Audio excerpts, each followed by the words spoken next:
Hi everyone, my name is Luisa Gutierrez and I want to share with you what is my daily routine.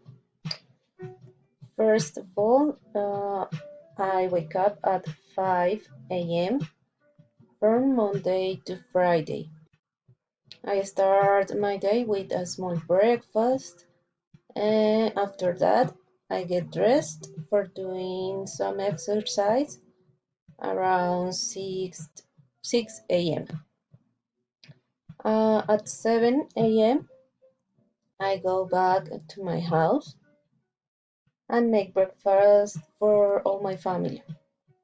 Then at 9 a.m., I go to the park with my son and we stay there for almost 2 hours playing some funny games.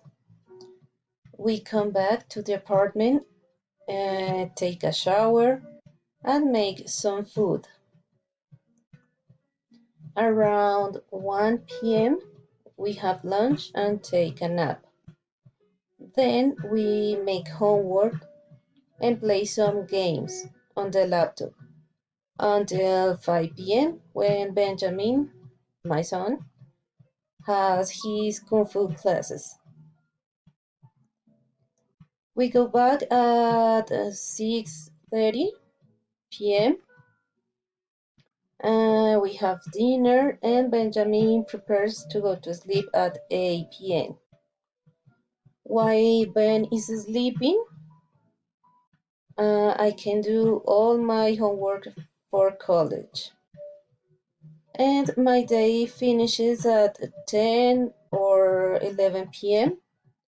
when I go to sleep for another busy day. Well, thank you very much. This is my daily routine. Thank for watch and thanks for your time.